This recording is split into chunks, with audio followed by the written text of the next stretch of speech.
Okay, so we're going to be talking about human rights in World War One. So let's start. So, just to give you a quick introduction, firstly, we're going to explain what human rights are in the first place.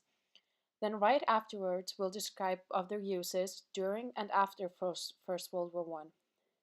So, rights, simply to put it, human rights are the basic rights and freedoms that belongs to every person in the world, from birth until death. They ap- apply regardless of where you're from, what you believe in, what you have done, or how you choose to live your life. The, they can never be taken away, although they can sometimes be restricted.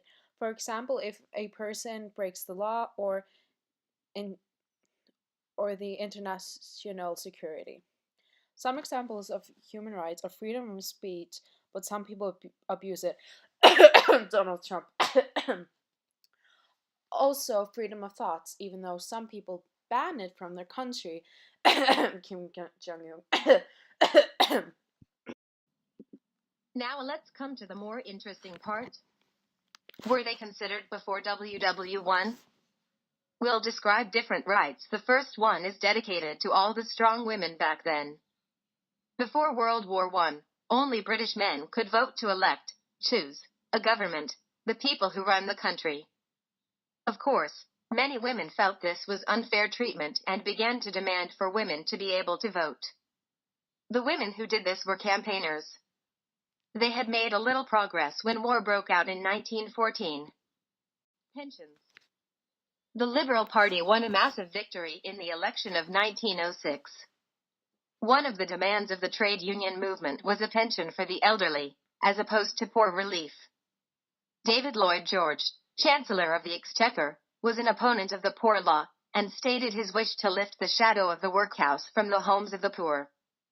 In 1908 he introduced the Old Age Pensions Act, which provided a small weekly pension to some people over 70.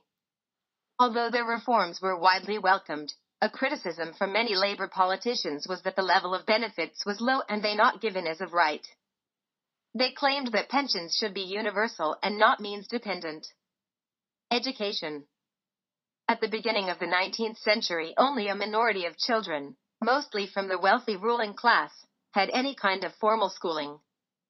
Positive steps were made in education through the Education Acts of 1870 and 1902.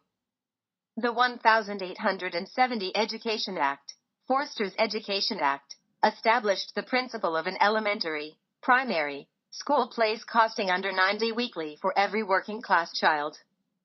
Now let's describe what it was like during WW1 and how many rights were fought for. Let's go back to the women's part.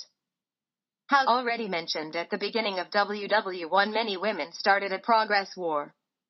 The campaigners were divided in two groups. The first one were the suffrage, means the right to vote. Votes for women campaigners, such as Emmeline Pankhurst and her daughters Christabel and Sylvia, were suffragettes. They had a very brutal way of thinking and were determined on not giving up that easily. Suffragettes held protest meetings and marches, chained themselves to railings, smashed windows, and poured petrol into pillar boxes and the letter boxes of politicians and other important people and then set them on fire. Many women also went on hunger strike in prison. Women should not exercise judgment in political affairs. If we allow women to vote, it will mean the loss of social structure. Vote for women! Fight for women! Vote for women! Meanwhile, on the other hand, there were peaceful campaigns too. Although many people supported women being given the right to vote, they did not believe in the sometimes violent action of the suffragettes. Most supporters preferred to hold meetings, campaign, parade with banners, write letters, and sign petitions to try to persuade Parliament to give women the vote. Votes for women had still not come into effect when war broke out. However, suffragettes who had been sent to prison were released. Forced to go to war. At the outbreak of WW1, young men, as young as the age of 19, had to join the army and so give up their freedom. Different countries were to face a prolonged war that would necessitate further sacrifices, not only of men but also of individual freedom because of greater government involvement in everyday lives. Those men who appealed against military service would face locally established tribunals who were to decide between conscience or cowardice. Finally, after the end, what were the results? What were the changes? There were no elections for a new government while the war was fought between 1914 and 1918. The government promised to give women a vote when the war was over. At the end of the war, in 1918, the Representation of the People Act gave most women over 30 the vote and, in 1928, this was extended to all women over the age of 21. Extension of the vote for men. One of the popular promises that came with the close of the First World War in 1918 was homes fit for heroes. This began to symbolize much more than a home, and was taken to include the right to a better and secure standard of living. However, the post-war boom was short. By the early 1920s, unemployment and economic problems were holding back the ideal. Politically, this set the scene for the first minority labor government in 1924 and the run-up to the general strike in 1926. Strikes had been illegal during the war and a number of socialist activists were imprisoned. Trade unionism revived in 1919, but the defeat of the general strike in May 1926 saw a downturn in trade union activity. Miners, however, held out until October when the hardships and poverty forced men back to the mines. Many claimed to have been victimized and remained unemployed for years. Those in employment had to accept longer hours and lower wages. Unemployment remained at or above 1.25 million throughout the 1920s.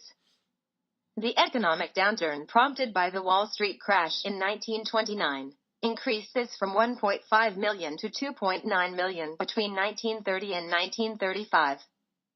Mass unemployment seriously undermined not only Labour Party aspirations, but also the trade union movement's ability to secure a greater standard of living. The post-war period was punctuated by a series of hunger marches designed to draw attention to the plight of the poor and unemployed. Some of these were led by the communist-run National Unemployed Workers Movement. The most well-known of the marches was the Jarrow Crusade of 1936, when 200 unemployed men marched from Jarrow to London. Conclusion.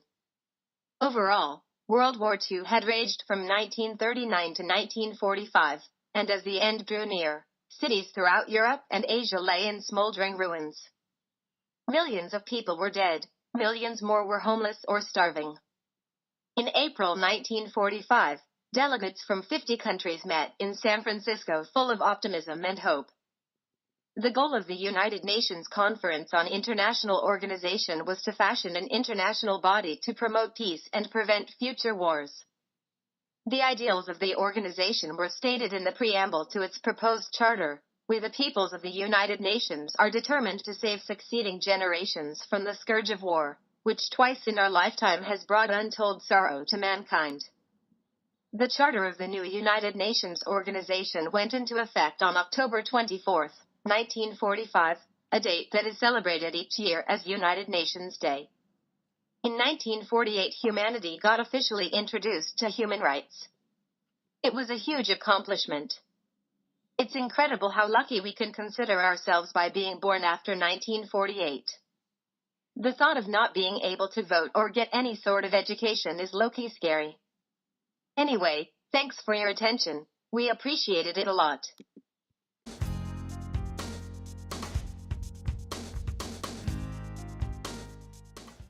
Down T-Series, I'm here to spill the real tea. You tryna dethrone me from spot on number one, but you in the air you lose, so best think you haven't won. When I'm through with you, we're gonna be completely done, cause we only just begun. I review you, zero by gun. So come on T-Series, looking hungry for some drama. Here, let me serve you lasagna. Lasagna, lasagna. T-Series ain't nothing but a